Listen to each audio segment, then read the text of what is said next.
এরে কুলাঙ্গাররা শুনে রাখ, বাংলাদেশে ইসলাম কচুরি পানার মতো ভেসে আসে নাই। এই দেশের ইসলামের গোড়ায় কারি ইব্রাহিমের জিকির রয়েছে, এই দেশের ইসলামের গোড়ায় হাফিজির সিজদা রয়েছে, এই দেশের ইসলামের গোড়ায় আল্লামা আহমদ শফির চোখের পানি রয়েছে, এই দেশের ইসলামের গোড়ায় আল্লামা আমিনের মেহনত রয়েছে। এই দেশ থেকে ইসলাম নিশ্চিহ্ন করা এত সোজা না। কুলাঙ্গাররা শুনে রাখ, ৭১ দেশ মুক্তির জন্য একবার মুক্তিযুদ্ধ হয়েছে। ঈমান রক্ষায়, স্বাধীনতা সার্বভৌমত্ব রক্ষায় যদি আরেকটি যুদ্ধের প্রয়োজন হয়, আবার যুদ্ধ হবে, আবার যুদ্ধ হবে। তো হারে একজন কোরআনের পাখি, সারা জিন্দেগি যিনি মানুষকে কোরআনের কথা শুনিয়েছেন, সেই মানুষটার জন্য ফাঁসির আন্দোলন সে করেছে। যাবজ্জীবন তার মন পুতো হয় নাই, ফাঁসির আন্দোলন করেছে। এই খবিসকে ফাঁসি দেওয়া দরকার, কথা কর, আওয়াজ উঠানো দরকার, আওয়াজ। এই নিষ্পাপ মানুষগুলোকে যারা আদালতে নিয়ে বেইজ্জতি করেছে, যুগ যুগ ধরে দিনকে দিন ফাঁসির কাস্টে ঝুলানোর জন্য কন্ডেম সেলে রেখে নির্যাতন করেছে, পুশ করে করে মৃত্যুর দিকে ঠেলে দিয়েছে, এদের প্রত্যেকটাকে ধরে ধরে প্রকাশ্যে ফাঁসিতে ঝুলানো দরকার, ফাঁসিতে ঝুলানো দরকার। মুহতারাম হাজরিন, কথা শুনেন। সেই 2013-র কথা, ঢাকার শাহবাগে গণজাগরণ মঞ্চের সেই উত্তাল দিনগুলোর উত্তাপ আমার শরীরে খুব লাগতো। কেন? আমি খুব কাছেই তো থাকি, সায়েন্স ল্যাব, অল্প দূরত্ব। মানুষ আসা যাওয়া করে, মানুষকে দেখে বুঝি গরম চলতেছে এলাকা, আমরা তো আর যাইতে পারি না। তো একদিনের গল্প শোনাচ্ছি আপনাদের, দেখেন কারো শোনা গল্প আপনাদেরকে শোনাচ্ছি না, আই উইটনেস, আমার সাথেই হওয়া ব্যাপার, আমি চাক্ষুষ সাক্ষী, সোজা কথাই বলবো।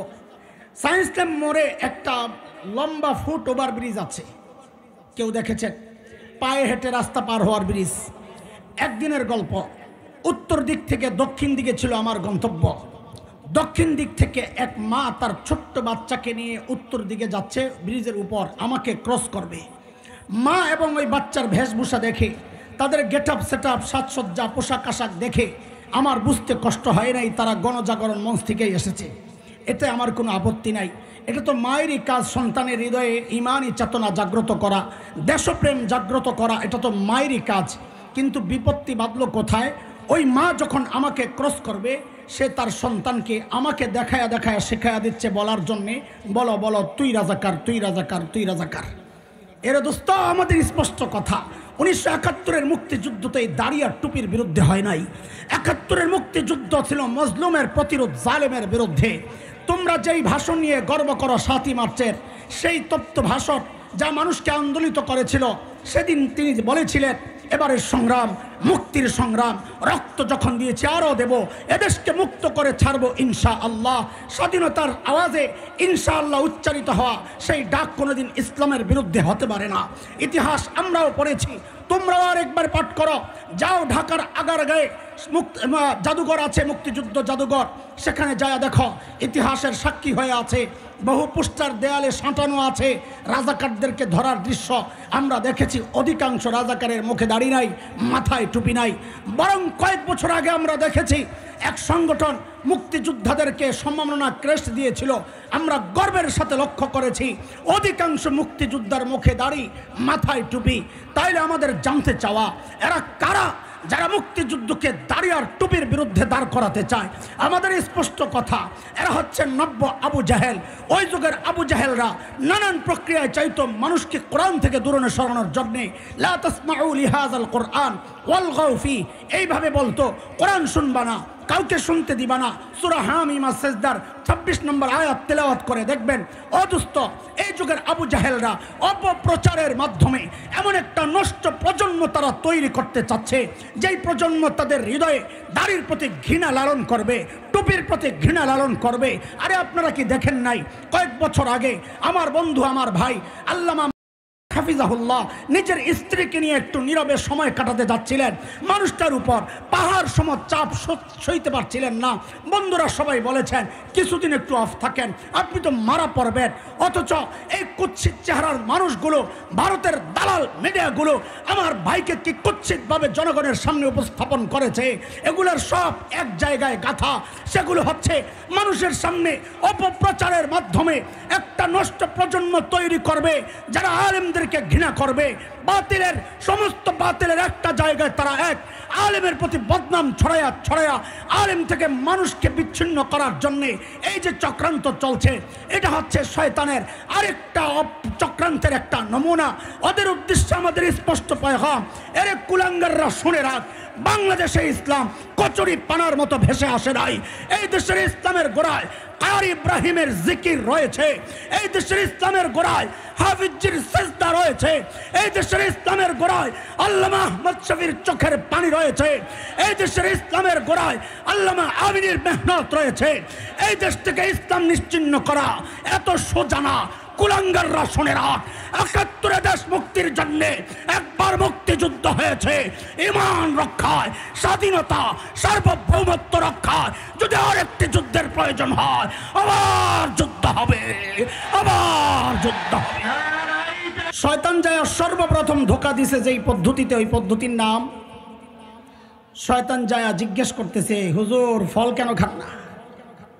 হুজুর আমি বললাম, শয়তান বলেন এর ভাব ওঠানোর জন্য কথা, ফল কেন খাচ্ছেন না? তো আমাদের বাবা মা বলেছেন আল্লাহ নিষেধ করেছেন। তো শয়তান কি বলে, মা নাহাকুমা রাব্বুকুমা আন হাযিহিশ শাজারা আশ-শাজারা। ওলামারা তো সহজেই বুঝে যাবে, তলাবারা মারিফা না কেরার পেজ দিস। এবার আপনারা সাধারণরা বুঝেন, ধরেন এই লাইনে কাঁঠাল গাছ আছে 10টা, নিষেধ করা হয়েছে এই গাছের কাছে যাবেন না। শয়তান যায় জিজ্ঞেস করতেছে ফল কেন খান না? বলে আল্লাহ নিষেধ করছে। বলে আরে হুজুর বুঝেন নাই তো আল্লাহর কথা, আল্লাহ এই যে 1 নম্বর গাছ আশ-শাজারা নির্দিষ্ট এই 1 নম্বর গাছের ফল খাইতে নিষেধ করেছেন, আরও যে 9 গাছ রয়ে গেছে ওটা তো নিষেধ করে নাই। তাইলে আল্লাহর কালামের সর্বপ্রথম ব্যাখ্যা কে দিল? সর্বপ্রথম তাফসির কে করলো? মুফাসসির হুজুরের নাম কি? কথা বলে না। আরে মুফাসসির হুজুরের নাম কি? কাজী নামের শুরুতে মুফাসসির, 5 তলা টুপি, ইয়া হাবা কাবা, গালের মধ্যে মাখা আটা ময়দা, এটি দেখকেই কাইত হয়ে যায় না। আগে খবর লাগান, লেখাপড়া করছে কই? শয়তান যে আল্লাহর কালামের ব্যাখ্যা দিয়েছে তাও একজন নবীর সামনে। কার সামনে? জোরে বলেন, কার সামনে? ও তাইলে দুনিয়ায় বর্তমান যে আকাম চলছে এতে অবাক হওয়ার কিছু নাই। কেন? শয়তান আল্লাহর কালামের ব্যাখ্যা দিয়েছে একজন নবীর সামনে। এখন শয়তানের দোসররা শরীয়তের ব্যাখ্যা দেয় নবীর ওয়ারিস ওলামাদের সামনে। খ্রিস্টান নতুন না পুরাত? বলেন বলেন। রাস্তায় রাস্তায় গান গায়ে বেড়াতো, উনিও এখন মুহাদ্দিস। তিনি নাকি সিয়াসিত্তার সব পড়ে লেগেছে মমতাজ বেগম। সিয়াসিত্তা পইরা আবার ফাইটটা যায় গানায় কেমনি, ফতুয়া দেয় ফতুয়া। আমরা অবাক হই না কেন? শয়তান আল্লাহর কালামের ব্যাখ্যা দিয়েছে নবীর সামনে, এখন শয়তানের দোসররা দ্বীন আর শরীয়তের ব্যাখ্যা দিবে নবীর ওয়ারিসদের সামনে। এটা অবাক হওয়ার কি আছে? শয়তান যখন দেখলো 1 নম্বরে কাজ হয় নাই, এইবার মারছে 2 নম্বর। এই 2 নম্বরটার নাম কি? অপপ্রচার। বলেন, ইল্লা আন তাকুনা মালাকাইন। হুজুর ফল কেন খাচ্ছেন না? বলে আল্লাহ নিষেধ করছে। আরে ব্যাকল হুজুর, আল্লাহ কেন নিষেধ করছে বুঝেন নাই তো? বলে কেন? বলে এই ফল খেলে আপনারা ফেরেশতা হয়ে যাবেন, এটা আল্লাহ চায় না। ধোকাটা বুঝছেননি আপনারা? না বুঝলে তো বুঝবেন না। আহলুস সুন্নাহ ওয়াল জামাতের আকীদা হচ্ছে সমস্ত নবীদের মর্যাদা সমস্ত ফেরেশতার উপরে। কোথায় কোথায় কোথায় দাম বেশি কার, নবী না ফেরেশতা? আল্লাহ তাআলা আদমকে বানাইছেন নবী, তিনি ফেরেশতা হতে যাবেন কোন দুঃখে? তাইলে শয়তান আদমকে ফল খাওয়ায়া ফেরেশতা বানাতে চায়া ঠকাইতে চাইছে না জিতাইতে চাইছে? এই সিস্টেম এখনো চালু আছে। ছোটবেলায় আমার ব্রেন খুব সাফ ছিল নাকি, মুরব্বীরা বলেন, উস্তাদরা। তো যখন ছোট্ট আমি 6-7 বছর, আমরা ধানমন্ডিতে তখন যে বাসায় ভাড়া থাকতাম, আমি 80-র দশকের শুরুর কথা বলছি। তো বাড়িওয়ালার মেয়েরা ছেলেরা আমাকে নিয়ে পড়াইতো বাংলা ইংরেজি, খুব মজা পাইতো। একবারে বললে পারে, আরে কি জিনিস এটা? তো আমার আম্মাকে বলতেন, খালাম্মা এই মেধাবী ছেলেটারে নষ্ট করেন না। নষ্ট বুঝছেন নি আপনারা? কি ওই যে আব্বা মাঝে মধ্যে মাদ্রাসা নিয়ে যায়, সায়েন্স ল্যাবরেটরিতে একটা মাদ্রাসা ছিল, এখন মার্কেট হয়েছে, ওখানে নিয়ে যায়, সপ্তাহে একদিন নিয়ে গেলে আর পাঁচ দিন আর যাই না, আমার খুঁজে পাওয়া যায় না। ওই বয়স চলতেছে তখন আমার। ওই সময় বলা হয়েছে আমাকে যেন মাদ্রাসায় দিয়া নষ্ট না করা হয়, আমি বড় দেশ সেরা ডাক্তার হতে পারবো, ইঞ্জিনিয়ার হতে পারবো। এই চক্রান্ত এখনো চলছে ঘরে ঘরে। শয়তান চাইছে নবীকে ফেরেশতা বানাইতে, আর এখন শয়তানের দোসররা চায় আলেম না বানায় ডাক্তার আর ইঞ্জিনিয়ার বানাইতে। দেখেন ডাক্তার ইঞ্জিনিয়ার সব রাগ করেন না, আপনাকে শ্রদ্ধা, আপনি না হইলে আমি চলবো কেমনি? কিন্তু আমার যেই সন্তানকে আমি মাদ্রাসায় পড়াইতে চাই তাকে আপনি বাধা দিতে পারেন না। বাংলাদেশে বহু ডাক্তার বেকার ঘুরতেছে, আগে ওকে চাকরি দেন, এরপরে আমার ডাক্তার বানাইতে আইসেন। বহু ইঞ্জিনিয়ার বেকার ঘুরছে, আগে ওদেরকে চাকরি দেন, তারপর কি আলেমকে ডাক্তার বানাইতে আইসেন। এই জায়গায় আর কথা বললাম না। বলেন পদ্ধতি কয়টা? 1 নাম্বার, 2, 3 মুলা না। শয়তানের পর কি বলে? আও তাকুনা মিনাল খালিদিন।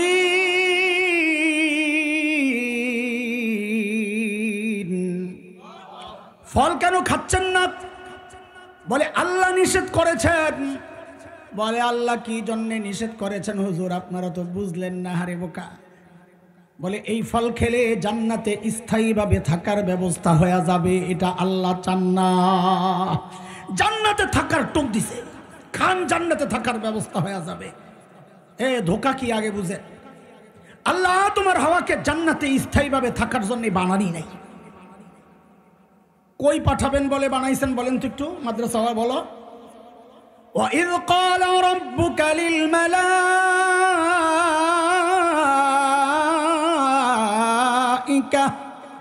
إِنِّي جَاعِلٌ فِي الْأَرْضِ خَلِيفَةً। আল্লাহ কই পাঠাবেন বলে বানাইছেন? জোরে জোরে কোথায়? দুনিয়ায় পাঠানোর জন্য বানাইলে মাঝখানে আবার জান্নাতে ঘুরাইতে নিছেন কি জন্যে? যে দুনিয়ায় করোনা চলতেছে, জান্নাত থেকে 2টা টিকা দিয়া যান। কথা বলে না। বিশাল এলাকা, মাঝখানে কোনো গ্যাসের পাম্প নাই, গাড়ির গ্যাস লোড করে যান, তেল লয়ে যান, নাইলে রাস্তা আটকে যাবেন, এই জন্যে। কথা বলে না। তো জান্নাতে কি জন্য ঘুরাইতে নিছে? এর ছোট্ট 2টা ব্যাখ্যা বলি, কারণ সময় কম। গ্রামের মেয়েরা যখন মুরগি আনে পালার জন্যে, বাজার থেকে নতুন আনছে, আইনাই কিন্তু মুরগিটারে ছেড়ে দেয় না, কদিন বাইন্দা রাখে, আদার টাদার দেয়। কেন? মুরগি বাড়িছে নি, বাড়িছে নি। আল্লাহ আমার বাবারে বানাইছেন জান্নাতের জন্যই, দুনিয়ায় পাঠাইবেন যে কয়দিন জান্নাতে আটকায় রাখছেন, বাড়িটা চিন্না যান, যাই আবার ঘুরে মুড়ে আয়া ফিরেন। আরে বুঝছেন নি কথা? কিন্তু এর চেয়েও সুন্দর জবাব দিচ্ছেন মুফাসসিররা আরেকটা, সেটা হচ্ছে সূরা তাওবার 111 নম্বর আয়াতে আল্লাহ আমার আর আপনার কাছে জান্নাত বিক্রির প্রস্তাব দিছেন। কিনতে রাজি নি? কে কে রাজি দেখি তো? আল্লাহু আকবার, মাশাআল্লাহ, হাত নামান। এই জান্নাত যে কেনার জন্য রাজি, জান্নাত দেখছেন আপনারা? হ্যাঁ, না দেখে কিনতে রাজি। ওই জন্যই তো নাস্তিক মুরতাদরা বলে আমরা নাকি অন্ধবিশ্বাসী, যা শুনি তাই বলে বিশ্বাস করি। অন্ধবিশ্বাসী না বুঝে শুনে বিশ্বাসী? কই বুঝে শুনে বিশ্বাসী হইলেন? জান্নাত তো না দেখে কেনার জন্য রেডি হয়ে গেলেন। রাখেন মিয়া, না বুঝা খালি বড় বড় করেন। আপনাকে মুরাদনগর মেয়েরে বিয়ে দিলে শ্বশুর বাড়ি দেখার জন্য কে যায়, মেয়ে না গার্জিয়ান? হ্যাঁ, তাহলে তো মুরাদনগরের মেয়েরা ভালো। কিন্তু ঢাকায় 2 রকম মেয়ে আছে। একরকম মেয়ে হচ্ছে মা বাবার বাধ্য সন্তান, ওর সামনে বিয়ের আলাপ হইলেও লজ্জায় চলে যায় আরেক ঘরে। সমবয়সী কাউকে পাঠাইয়া দেয়, আম্মু আব্বাকে, আব্বা আব্বুকে বলো আমার দেখার দরকার নাই, শোনার দরকার নাই, জানার দরকার নাই, ওনারা দেখলেই আমার চলবে। কিন্তু আরেক রকম মেয়ে আছে, গভীর রাতে শাহবাগের স্লোগান কন্যা বেড়াগুলোকে বয়ে বয়ে বিড়ি খায়। ওর সামনে যদি ক হয় তোর জন্য বিয়ে দেখতেছি, একটা ছেলে পছন্দ আমাদের, ও বলবে আমাকে একটু সময় দিতে হবে, বেটার অপশন চুজ করার একটু সুযোগ আমি চাই, আমার আগেরটা ভালো হবে না এটা ভালো হবে, আমি একটু দেখে নিতে। আমি আপনাদেরকে জিজ্ঞেস করি, আপনারা মা বাবার বাধ্য সন্তান না অবাধ্য সন্তান? তাইলে তো কোনো কথাই নাই। আল্লাহ আমার বাবা মাকে জান্নাত থেকে কেন ঘুরায় আনছেন? যেন কিয়ামত পর্যন্ত নাস্তিক মুরতাদদের জবান বন্ধ হয়ে যায় যে আমরা জান্নাত না দেখেই কেনার জন্য রেডি হই নাই, বরং আমরা মা বাবার বাধ্য সন্তান। আমাদের বাবা আদম জান্নাত দেখছেন, আমাদের মা হাওয়া জান্নাত দেখছেন, আমাদের আর দেখার দরকার নাই। 3টা দিয়া যখন দেখছে শয়তান কাম হয় না, বুঝছি রে হুজুর তো বড় করা, হুজুর আপনার সাইজ করার রাস্তা আমার কাছে আছে। আপনি জায়নামাজের প্রতি আপনার দুর্বলতা আমি জানি, তাহাজ্জুদের প্রতি দুর্বলতা আমি জানি, হিজাবের প্রতি দুর্বলতা আমার জানা, টুপির প্রতি দুর্বলতা আমার জানা। এই জন্য দেখবেন বহু আল্লাহর বান্দা সারা জিন্দেগি ইসলামের বিরুদ্ধে, কিন্তু যেই দেখবেন নির্বাচন আসে আস্তে টুপি টাপি লাগায় হাসান বস্তি হয়ে যায়। কারণ ও জানে এই টুপির প্রতি দুর্বলতা আছে দেশের মানুষের। এটা হচ্ছে এক সুরতে ধোকা। খেয়াল করে দেখবেন হিজাব টিজাব লাগায় আর আবে অবশ্যই হয়ে যায়। গমির থেকে উঠেই বলে খালি যায় নামাজ খোঁজে, সুবহানাল্লাহ। আরেকজন তো প্রতি রাতে 80 রাকাত তাহাজ্জুদ পড়ে, সুবহানাল্লাহ। আমি তো পীর পাল্টামো নিয়ত করছিলাম যে এই বেটার কাছে মুড়ি দেওয়া দরকার, কারণ আমার যত পীর আছে কেউ 80 রাকাত তাহাজ্জুদ পড়ে বলে আমার জানা নাই। যেই নিয়ত করছি পীর পাল্টাবো, হঠাৎ শুনি পীর সাহেব পালায়া গেছে, এখন খেলুম কার লগে। এই পদ্ধতি শিখছে কার থেকে? শয়তান যেই দেখছে একটাও কাজ হয় নাই, এইবার শুরু করছে নেক্সট সুরতে ধোকা। কি সেটা? অকাসমাহুমা ইন্নী লাকুমা লামিনান নাসিহিন।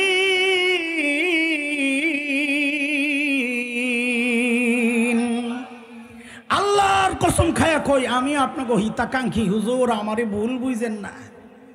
আল্লাহু আকবার। শয়তান যার হিতাকাঙ্ক্ষী হয় তার আর শত্রু লাগে না। ভারত যার বন্ধু হয় তারও যেমন শত্রু লাগে না। এই 16 বছর আমাদেরকে শুধু এই বয়ান গেলানো হয়েছে ভারত আমাদের বন্ধু। বন্ধু কত কিছু দেয়, সুবহানাল্লাহ। গরু দেয়, আলু দেয়, চিনি দেয়, পেঁয়াজ দেয়, দেয় আর দেয়, দেয় আর দেয়।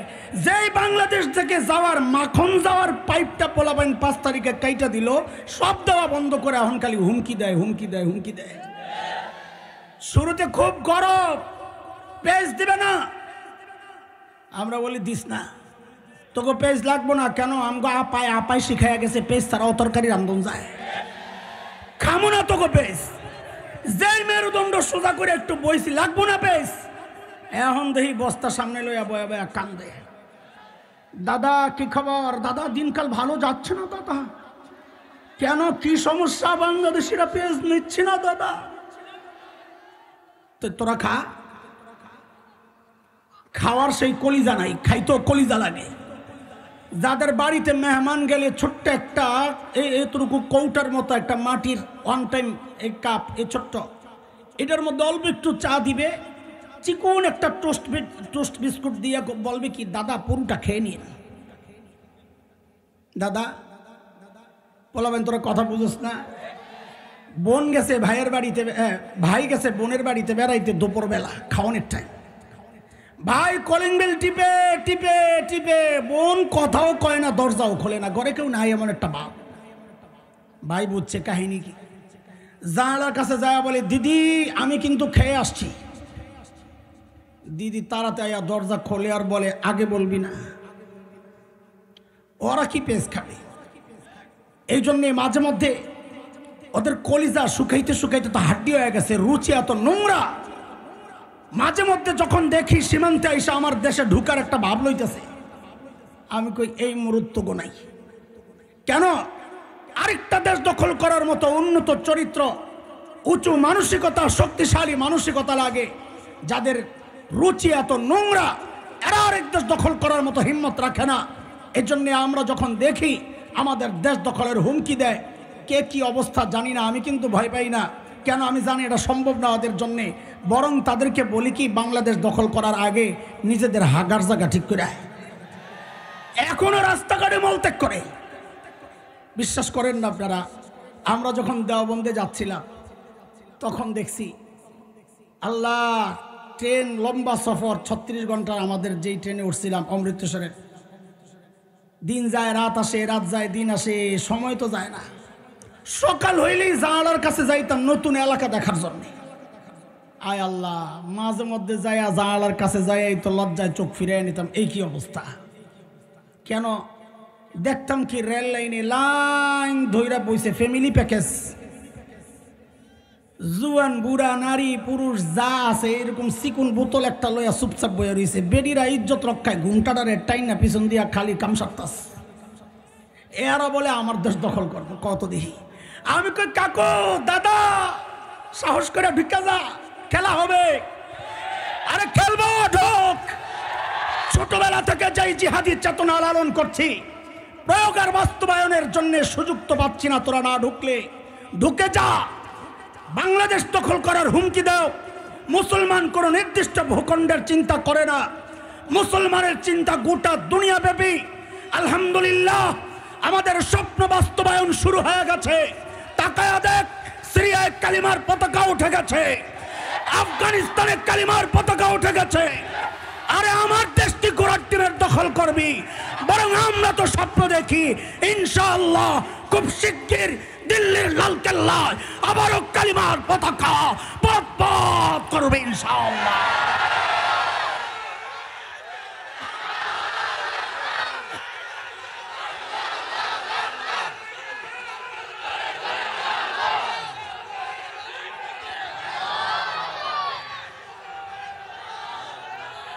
আমরা বরং ওদেরকে বলি বাংলাদেশে ঢোকার আগে উলামায়ে দেওবন্দের ইতিহাস ঐতিহ্য পড়া তারপরে ঢুকো।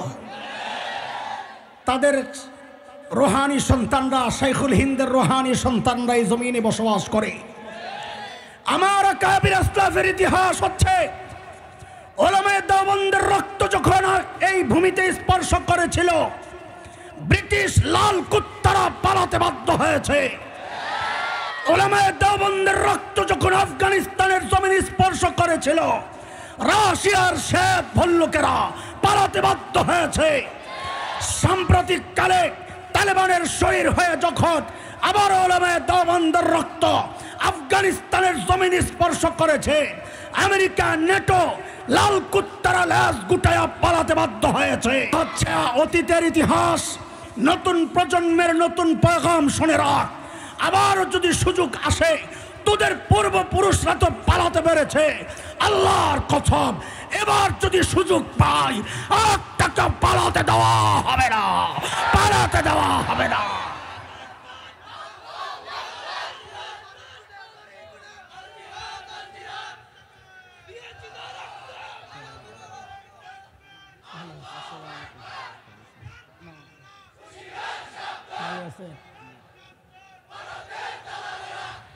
মাহতারাম হাজরিন, পদ্ধতি কয়টা তাড়াতাড়ি গল্পলাবাদ সময় কম মনে আসেনি। এক নম্বর,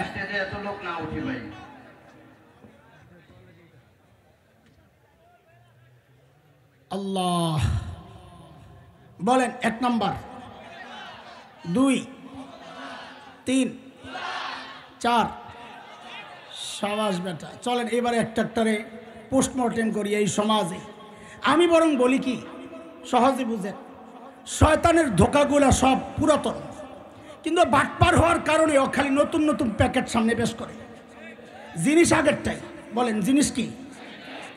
সময়ের আলেমদের কাজ হচ্ছে ওই প্যাকেট ছিঁড়া ভিতরের জিনিস দেখায় দেওয়া আপনাকে, ভাই জিনিস কিন্তু আগেরটাই। বুঝে আসছে না কথা? বলেন। 1 নম্বর, অপব্যাখ্যার একটা নমুনা আপনাকে শোনাই। দেখেন, এই কথা কইস না রে, বাংলাদেশের বহু মাজার আছে, মুরাদনগর তো নাই। আচ্ছা শুনছো, ওই মাজারে অনেক বাবারা থাকে। সেটা হলো কেউ শেকল বাবা, তালা বাবা, ছালাসা, খেতাসা, বদনাসা, এখন খালি বাকি আছে ফিডাসা। এগুলার চুল দাড়ি মাশাআল্লাহ জটলা দেখলে বোঝা যায় কয়েক বছরেও গোসল করে নাই। তো গোসল না করলে নামাজ কেমনে পড়বো? নামাজও পড়ে না। এই অপব্যাখ্যার সুরত দেখাইতেছি, খেয়াল করে। এদেরকে যদি জিজ্ঞেস করা হয় নামাজ কেন পড়স না, তো কব কোরআনে আছে একই নায়া বললে। এই যে অপব্যাখ্যা, একই নায়া বললে নামাজ লাগে না। কোরআনের আয়াত কি? ওয়াবুদ রাব্বাকা হাত্তা ইয়াতিয়াকাল ইয়াকিন। তুমি তোমার রবের ইবাদত করো তোমার ইয়াকিন আসার আগ পর্যন্ত। সমস্ত মুফাসসির বলেন এই ইয়াকিন মানে হচ্ছে মৃত্যু।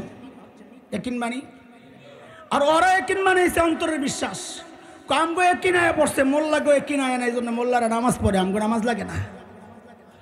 শোনেন একটা বিষয়, সূক্ষ্ম কথা। কেউ যদি নিজেকে নবীর চেয়ে দামি মনে করে, চোখ বন্ধ করে বুঝতে হবে এটা শয়তান। কেন?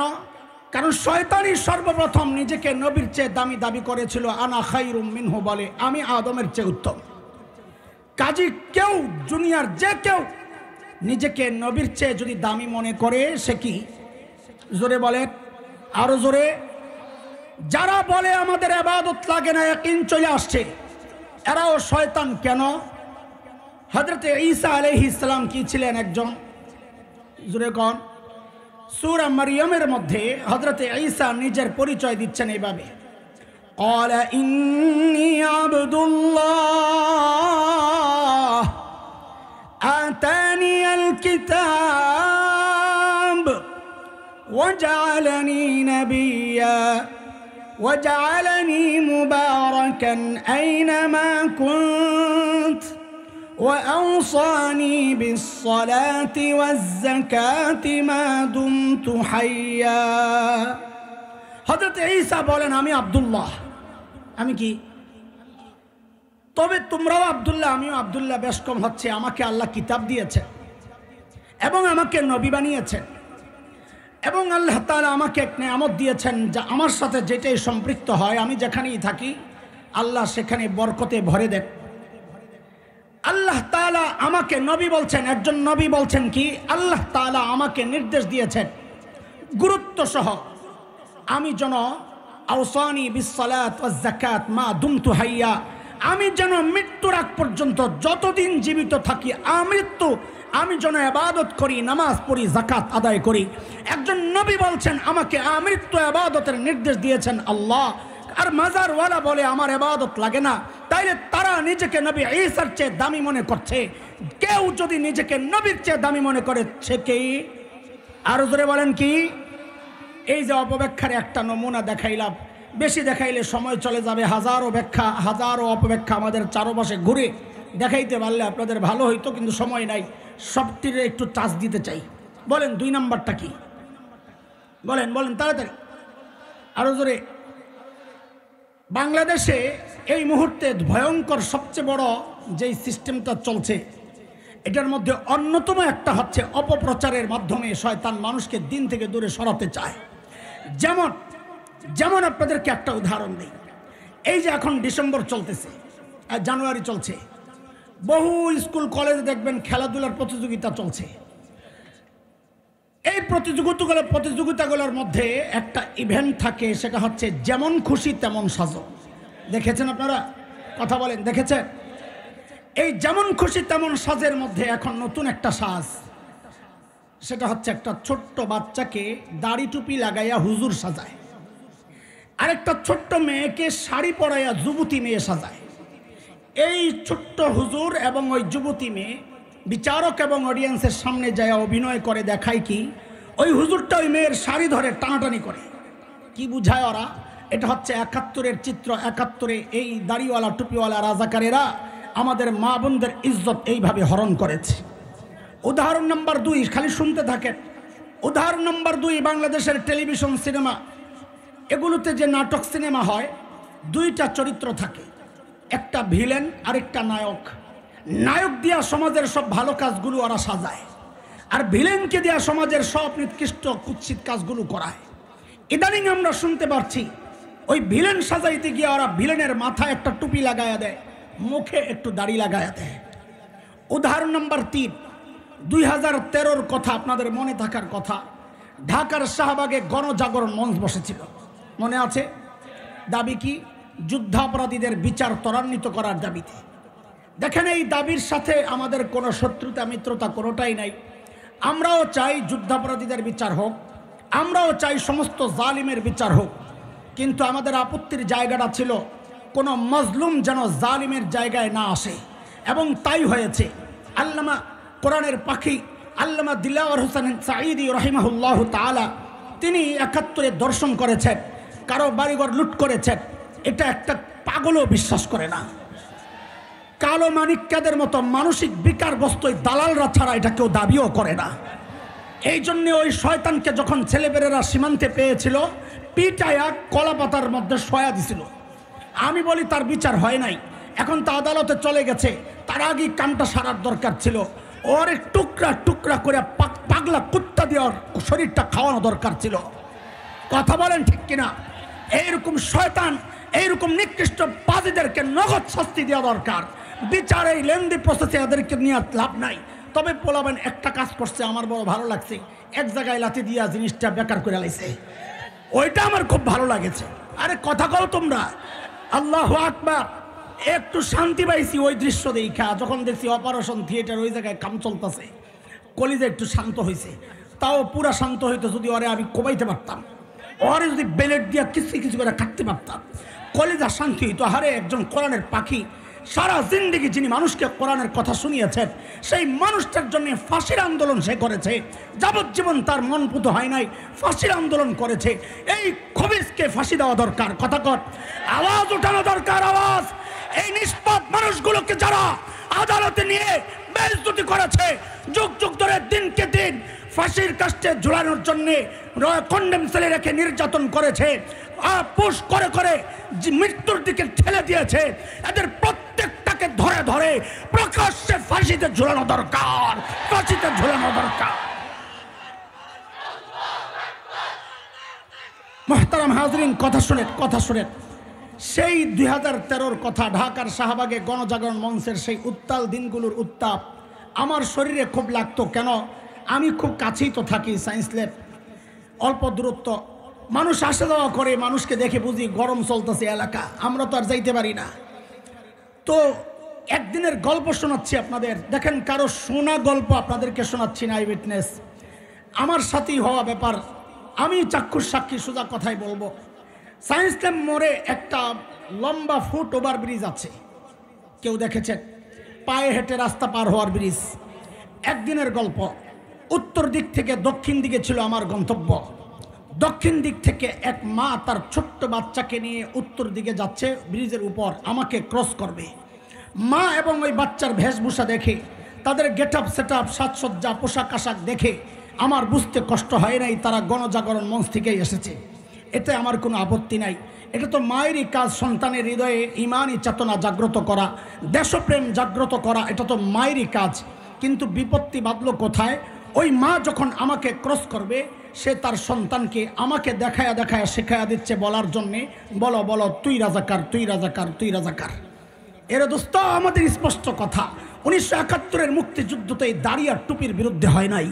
71-এর মুক্তিযুদ্ধ ছিল মজলুমের প্রতিরোধ, জালেমের বিরুদ্ধে।